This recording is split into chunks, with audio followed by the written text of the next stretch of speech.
Hello and welcome to Coffee with Jenny B. It's conversations over coffee, it's community, connections, what brings me joy, and everything in between. I'm your host, Jenny Sakovac.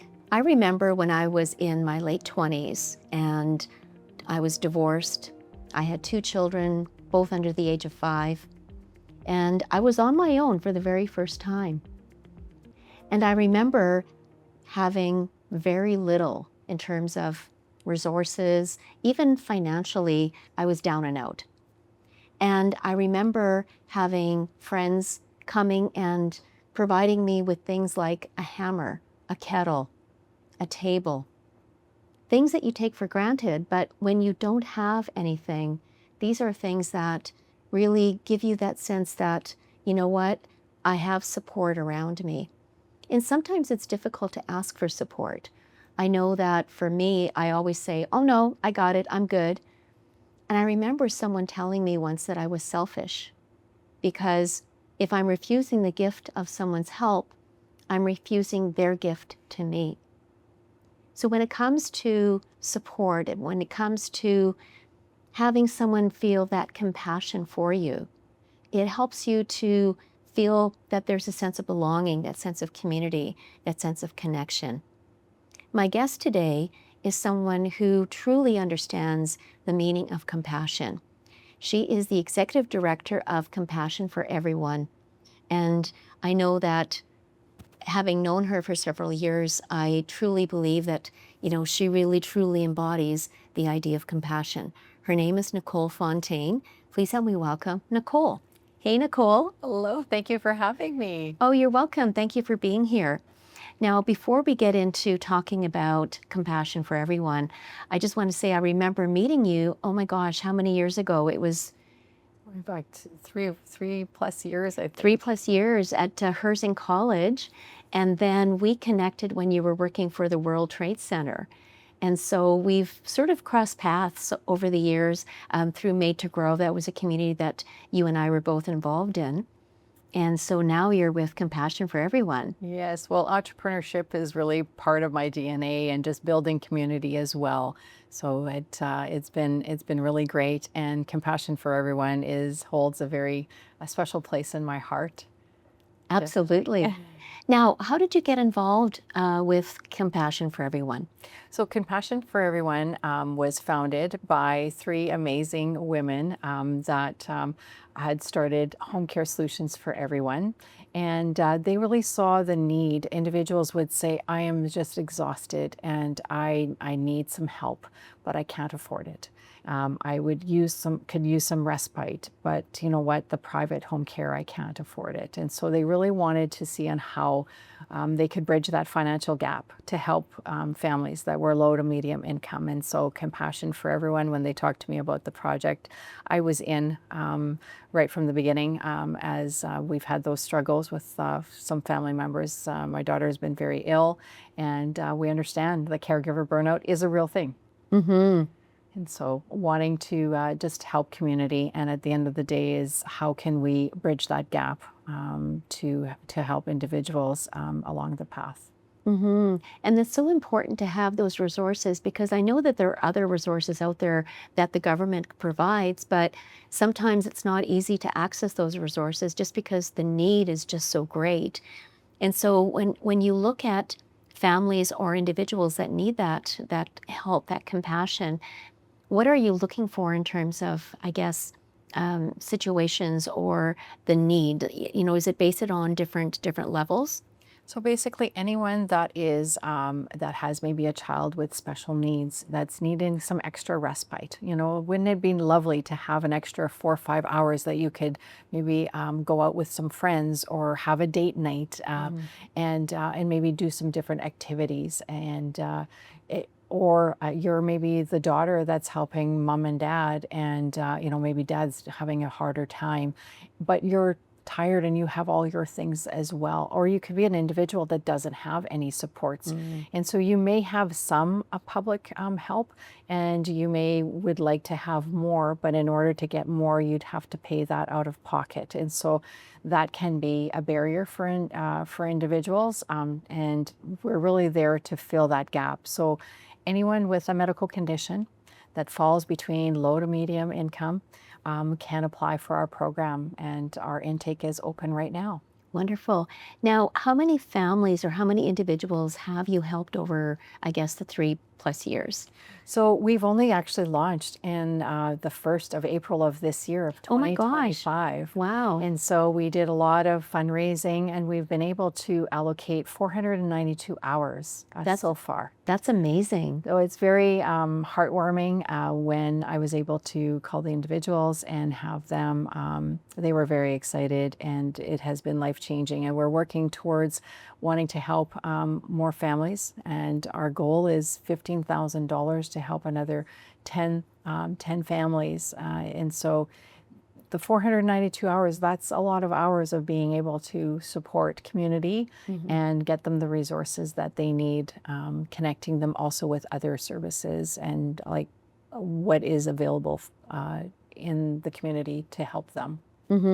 Now, as a nonprofit, I know because I worked in fundraising for several years, do you get funding from the government, or is it through donations?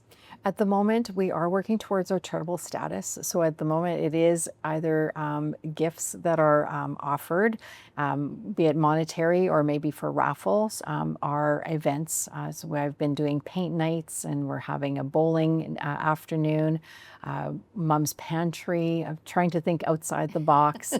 And of course, our sponsorships with businesses and entrepreneurs of having them, support our mission and vision, and giving them, some social media recognition, and really working together collaboratively and helping our fellow neighbors.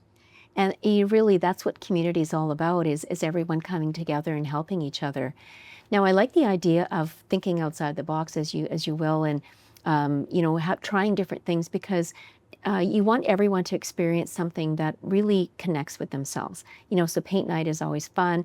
Mom's Pantry product, I mean, who doesn't like, having frozen goods that you can bake anytime you want? And bowling, I mean, bowling's a lot of fun. Yes. Yeah. Now, do you get other businesses, I guess, wanting to offer different options for events?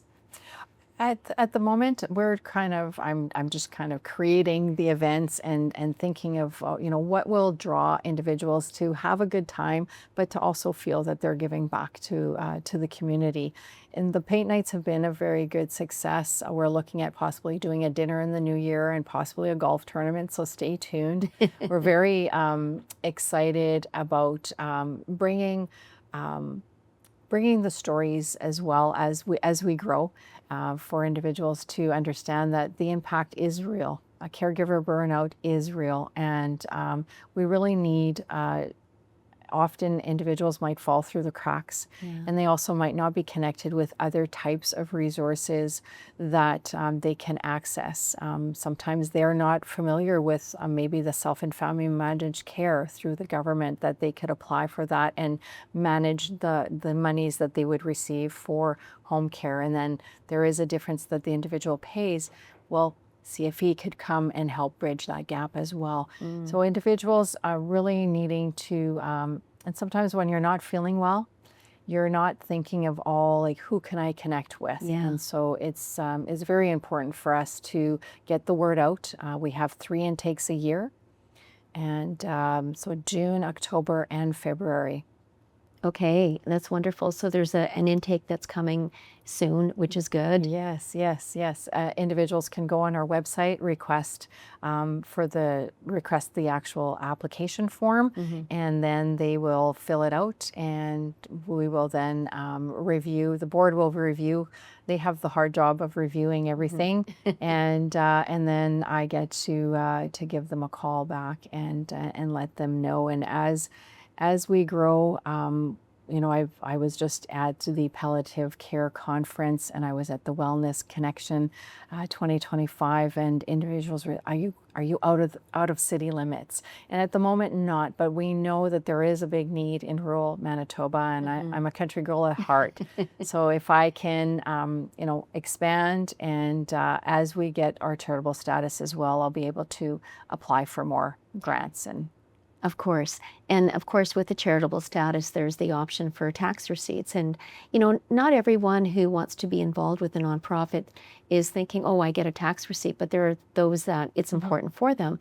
And so having that charitable status, I know, will help you receive more donations and more interest in wanting to help. definitely. I've already had individuals that have said, you know what, I want to start giving now. Once you get your charitable status, I will deal with it. Other have said, as soon as you get it, I'm your first call on your list. So that's a really great feeling. And if people, sometimes people say, like, I can't maybe do a sponsorship, or I can't do this. You know what? Giving us a follow, sharing our activities and our events, that is giving back to us as well. The more people we know, and if you know somebody that might be struggling, that might need that extra support, please send them to our website, and I would love to answer any questions that they have. But we're really there to help and to make a difference and bridge that gap as well. Now, I know that there are other organizations where people are receiving assistance, and it's not so much an obligation for them to give back, but it's almost encouraging them to want to also give back.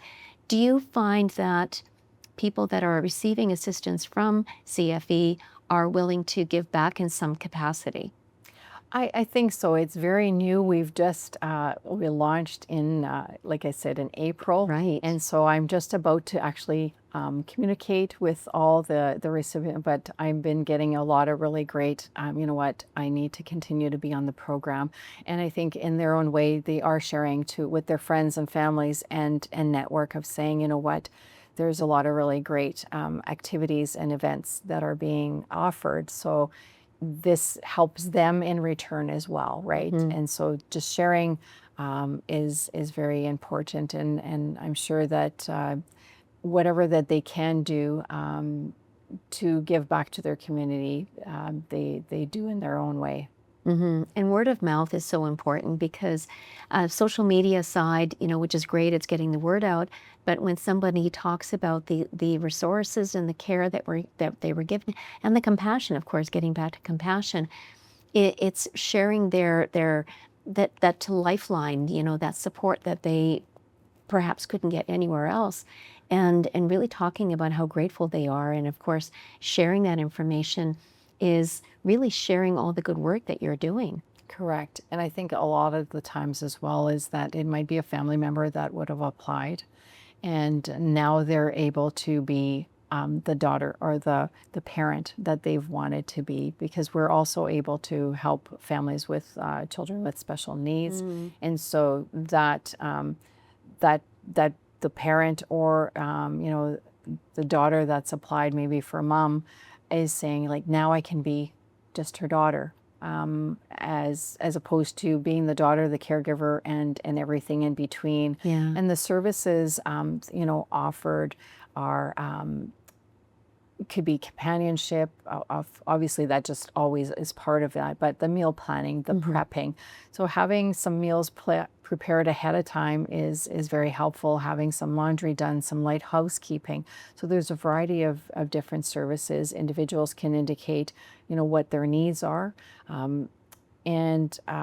and then we take it from there, and what their wish list would be as to how many hours a week and what would be helpful to them. And we really look at everything holistically as well.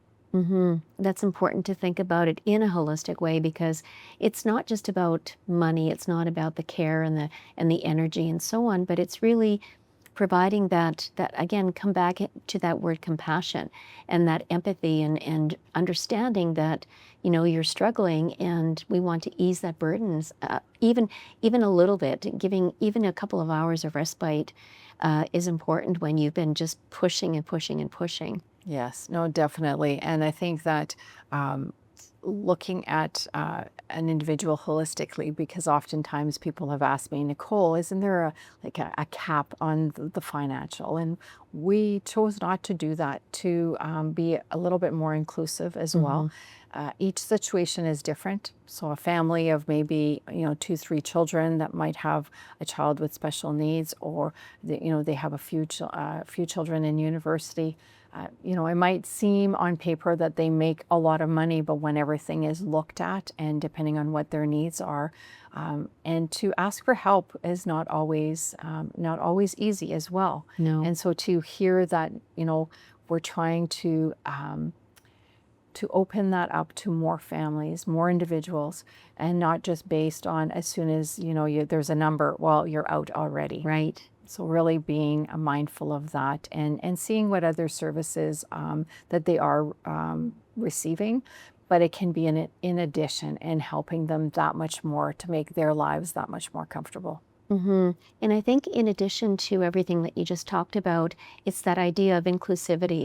Everyone deserves compassion. Everyone deserves empathy. Everyone deserves kindness. Everyone deserves a hand to help them out of whatever the situation is, whether it's respite, whether it's that financial gap, or even when they feel that everything is hopeless, it's providing them that care that they need, and knowing that they're welcome to come and ask for help. That's right. And our tagline, compassion for everyone, compassion should be accessible to all. Yeah. And it shouldn't be dependent on, the financial burden. An individual that's told you can only have a bath once a week, now if they're already getting that maybe in the public, well, now they could maybe get a second bath, or maybe a third bath. Right. Things that, as you mentioned earlier, that we sometimes maybe take for granted. And when we're looking at personal care, if you're only told, you're getting that one bath a week, how can we help bridge that gap as well, right? And help them with the different things that they need. And sometimes it's also, we really work hard with our care providers to that there's one caregiver, possibly 2, depending on how many, but it's the same person. Because I have heard of from individuals that sometimes there's like 2, 3, 4 caregivers in one day, depending on what they're needing. And so that's a lot of people that are coming in when you're not feeling great, and that you're having to get to know. And so if those individuals are always changing, it's harder to make those connections. So if you get somebody that's consistent with you, Yes. you really build those relationships, and that just makes you feel better and at ease. And also it's someone that knows what your needs are, instead of having to explain over again in terms of what you need, and someone who already understands what you need without you even saying it.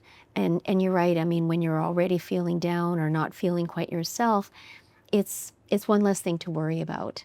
And so I like the idea that there is that consistency. And it's also giving them a sense of dignity too, because it's not just some stranger coming in and wanting to look after them, but it's that care. Again, it's taking that care one step further. That's right.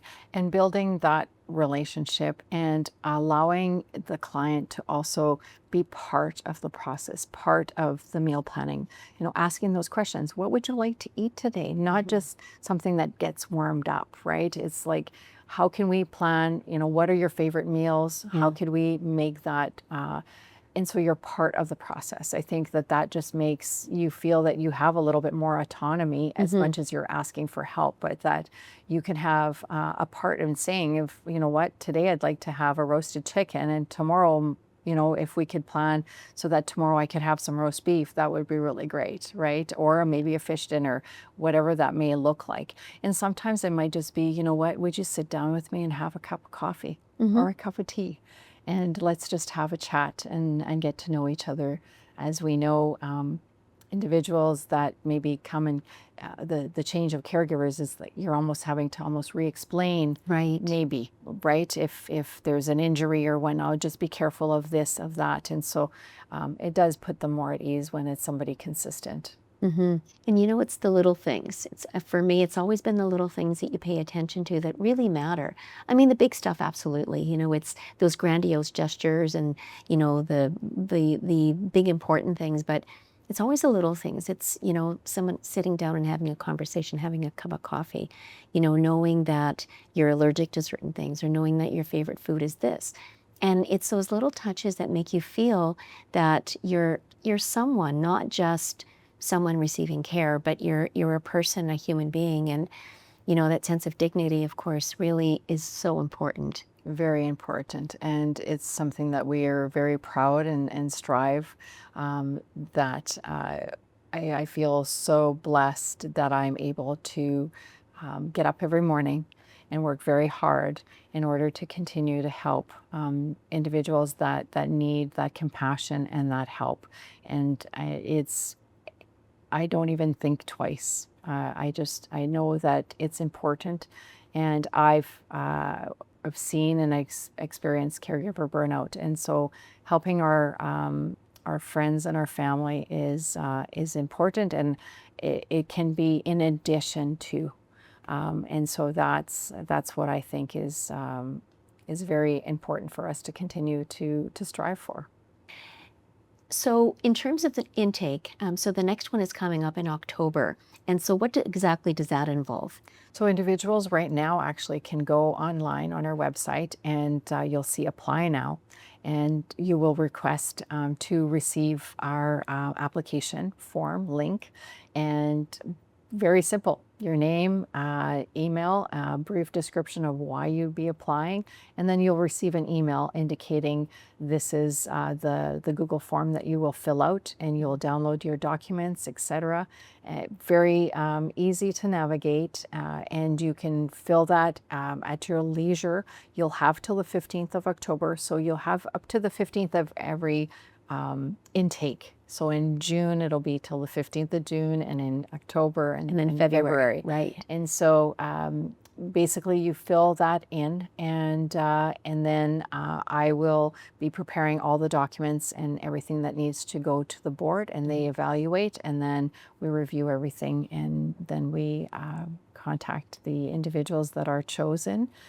If there's missing information that I see from the beginning, then I just contact you and see what information is missing and how we can help. Before it goes to the board. Before it goes to the board. And then, you know, basically the care will start the following month. So by November, individuals will start with their plan. There is an assessment that is done once they are accepted. The client care manager from Home Care Solutions for Everyone comes in, does that home visit, really sits down, what type of caregiver, what is required, what would you like, and they oversee all of those logistics, and Okay. and I know that they find the right caregiver and offer an amazing service. Wonderful. So it's a beautiful connection between Compassion for Everyone and Home Care Solutions, where you're working together to make sure that the recipient receives the care.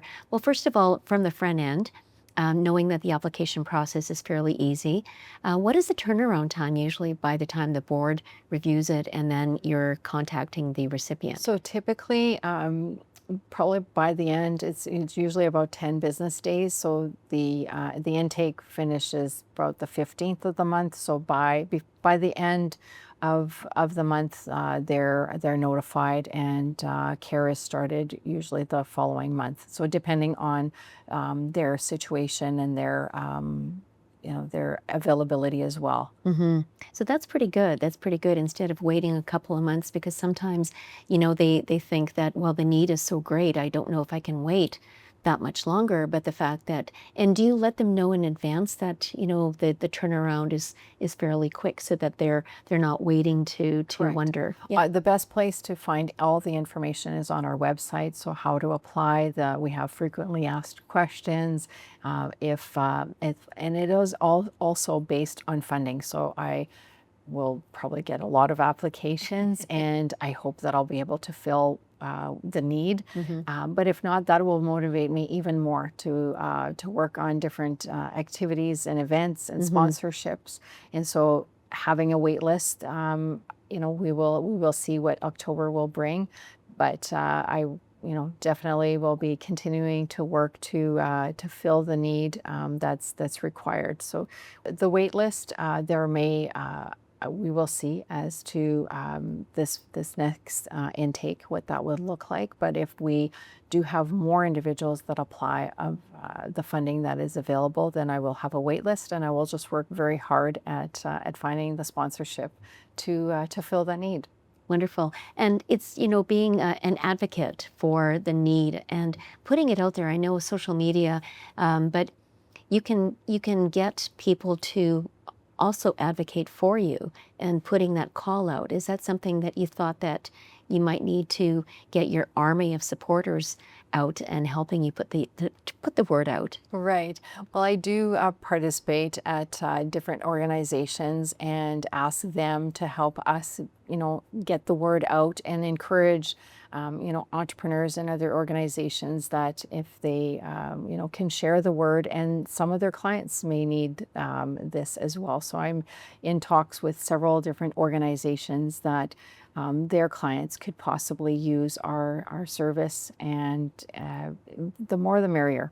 And basically, let's share everything that we do so that more people can know and find us, and B, others that want to support something new, and let's grow this. As far as I understand, we're probably the only non-for-profit across Canada that's doing this in this way to help bridge that financial gap for in-home care. That's amazing, and I'm so inspired by the work that you're doing and the fact that you've only started in April, and it seems that you've done so much in that short period of time. And so I'm excited to learn how much you're going to be growing in terms of how many hours you're going to put out there and how many families you're going to be helping. So that's amazing. Well, thank you. I'm very excited. I'm very excited for this fall and for the new year. As you mentioned, we're only not even, almost 6 months old. And so there's a lot of growth, but we've done a lot of really great work, and I just feel very blessed. 492 hours is a lot of really great hours that have been able to be dedicated to individuals that needed that help. Wonderful. Now, for anyone who wants to either help donate resources, money, time, energy, what is the website again and social media? So to reach us, it's cfewinnipeg.com, and Compassion for Everyone. You'll be able to see on how to apply, how to give, and there's the sponsorships. Everything is there. You can also call me at any time. Happy to answer any of your questions. Wonderful. Well, thank you so much, Nicole, for coming on and explaining what Compassion for Everyone is and the help that you've been able to provide those that really need that, and also the connection with Home Care Solutions. And so you're doing wonderful work in the community, and I just want to say thank you for everything that you've been doing so far and going forward. Thank you very much. You're welcome. So this has been Coffee with Jenny B on the Multicultural channel. I'm your host, Jenny Sakovac.